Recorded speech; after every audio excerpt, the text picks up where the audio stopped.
لیکن اکثر لوگ اس حقیقت کو نہیں جانتے۔ آپ ان سے یہ بھی فرما دیجئے کہ میں اپنی ذات کے لیے کسی نفع نقصان کا خود مالک نہیں ہوں، مگر یہ کہ جس قدر اللہ نے چاہا، اور اسی طرح بغیر عطا الہی کے اگر میں خود غیب کا علم رکھتا تو میں از خود بہت سی بھلائی اور فتوحات حاصل کر لیتا، اور مجھے کسی موقع پر کوئی سختی اور تکلیف بھی نہ پہنچتی۔ میں تو اپنے منصب رسالت کے باعث فقط ڈر سنانے والا اور خوشخبری دینے والا ہوں ان لوگوں کو جو ایمان رکھتے ہیں۔ اور وہی اللہ ہے جس نے تم کو ایک جان سے پیدا فرمایا اور اسی میں سے اس کا جوڑا بنایا تاکہ وہ اس سے سکون حاصل کرے۔ پھر جب مرد نے اس عورت کو ڈھانپ لیا تو وہ خفیف بوجھ کے تلے حاملہ ہو گئی، پھر وہ اس کے ساتھ چلتی پھرتی رہی۔ پھر جب وہ گراں بہار ہوئی تو دونوں نے اپنے رب اللہ سے دعا کی کہ اگر تو ہمیں اچھا تندرست بچہ عطا فرما دے تو ہم ضرور شکر گزاروں میں سے ہوں گے۔ پھر جب اس نے انہیں تندرست بچہ عطا فرما دیا تو دونوں اس بچے میں جو انہیں عطا فرمایا تھا اس کے لیے شریک ٹھہرانے لگے، تو اللہ ان کے شریک بنانے سے بلند برتر ہے۔ کیا وہ ایسوں کو شریک بناتے ہیں جو کسی چیز کو پیدا نہیں کر سکتے اور وہ خود پیدا کیے گئے ہیں، اور نہ وہ ان مشرکوں کی مدد کرنے پر قدرت رکھتے ہیں اور نہ اپنے آپ ہی کی مدد کر سکتے ہیں، اور اگر تم ان کو راہ ہدایت کی طرف بلاؤ تو وہ تمہاری پیروی نہ کریں گے۔ تمہارے حق میں برابر ہے خواہ تم انہیں حق ہدایت کی طرف بلاؤ یا تم خاموش رہو۔ بے شک جن بتوں کی تم اللہ کے سوا عبادت کرتے ہو وہ بھی تمہاری ہی طرح اللہ کی مملوک ہیں۔ پھر جب تم انہیں پکارو تو انہیں چاہیے کہ تمہیں جواب دیں اگر تم انہیں معبود بنانے میں سچے ہو۔ کیا ان کے پاؤں ہیں جن سے وہ چل سکیں، یا ان کے ہاتھ جن سے وہ پکڑ سکیں، یا ان کی آنکھیں ہیں جن سے وہ دیکھ سکیں، یا ان کے کان ہیں جن سے وہ سن سکیں؟ آپ فرما دیں اے کافرو، تم اپنے باطل شریکوں کو میری ہلاکت کے لیے بلا لو، پھر مجھ پر اپنا داؤ چلاؤ اور مجھ کو مہلت نہ دو۔ بے شک میرا مددگار اللہ ہے جس نے کتاب نازل فرمائی اور وہی صلح کی بھی نصرت و ولایت فرماتا ہے، اور جن بتوں کو تم اس کے سوا پوچھتے ہو وہ تمہاری مدد کرنے پر کوئی قدرت نہیں رکھتے اور نہ ہی اپنے آپ کی مدد کر سکتے ہیں، اور اگر تم انہیں ہدایت کی طرف بلاؤ تو وہ سن بھی نہیں سکیں گے۔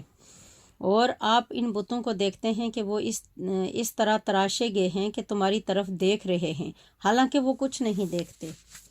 اے حبیب مکرم صلی اللہ علیہ وسلم، آپ درگزر فرمانا اختیار کریں اور بلائی کا حکم دیتے رہیں اور جاہلوں سے کنارہ کش اختیار کر لیں۔ اور اے انسان، اگر شیطان کی طرف سے کوئی وسوسہ ان امور کے خلاف تجھے ابھارے تو اللہ سے پناہ طلب کیا کر، بے شک وہ سننے والا جاننے والا ہے۔ بے شک جن لوگوں نے پرہیزگاری اختیار کی ہے جب انہیں شیطان کی طرف سے کوئی خیال بھی چھو لیتا ہے تو وہ اللہ کے امر و نہی اور شیطان کے دجل عداوت کو یاد کرنے لگتے ہیں، سو اسی وقت ان کی بصیرت کی آنکھیں کھل جاتی ہیں، اور جو ان شیطانوں کے بھائی ہیں وہ انہیں اپنی وسوسہ اندازی کے ذریعے گمراہی میں ہی کھینچ رکھتے ہیں، پھر اس فتنہ پروری اور ہلاکت انگیزی میں کوئی کوتاہی نہیں کرتے۔ اور جب آپ ان کے پاس کوئی نشانی نہیں لاتے تو وہ کہتے ہیں کہ آپ اسے اپنی طرف سے وضع کر کے کیوں نہیں لائے؟ فرما دیں میں تو محض اس حکم کی پیروی کرتا ہوں جو میرے رب کی جانب سے میری طرف وحی کیا گیا ہے۔ یہ قرآن تمہارے رب کی طرف سے دلائل کا مجموعہ ہے اور ہدایت و رحمت ہے ان لوگوں کے لیے جو ایمان لاتے ہیں۔ اور جب قرآن پڑھا جائے تو اسے توجہ سے سنا کرو اور خاموش رہا کرو تاکہ تم پر رحم کیا جائے، آمین ثم آمین۔ اور اپنے رب کا اپنے دل میں ذکر کیا کرو، عاجزی اوزاری اور خوف اور خستگی سے اور میانہ آواز سے پکار کر بھی صبح شام یاد حق جاری رکھو اور غافلوں میں سے نہ ہو جاؤ۔ بے شک جو ملائکہ مقربین تمہارے رب کے حضور میں ہیں وہ کبھی بھی اس کی عبادت سے سرکشی نہیں کرتے اور ہمہ وقت اس کی تسبیح کرتے رہتے ہیں اور اس کی بارگاہ میں سجدہ ریز رہتے ہیں۔ صدق اللہ العظیم۔ یہ آخری آیت سجدہ کی ہے، تو اگر ممکن ہو سکے تو سجدہ بھی کر لیجئے گا۔ گو کہ عربی میں نہیں پڑھا، اردو میں ہے، لیکن پھر بھی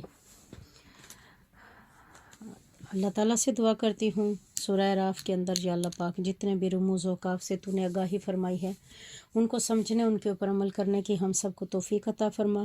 یا اللہ ہمیں باطنی ظاہری علم سے نواز دے، اور یا اللہ ہمارا اندر صاف کر دے، ہمارا باہر کی زندگی کو جو سامنے دکھتی ہے، جو شریعت کی روح سے گزارتے ہیں، اس کے اندر ہماری مدد فرما، طریقت کی زندگی میں ہماری مدد فرما، حقیقت، معرفت، فنا فی اللہ، بقا باللہ اور لقا کے منزلوں میں آسانیاں پیدا فرما دے۔ آمین ثم آمین۔ وصلی اللہ تعالیٰ علی خیر خلقہ محمد و آلہ عرشہ اجمعین برحمتک یا ارحم الراحمین۔ آمین ثم آمین۔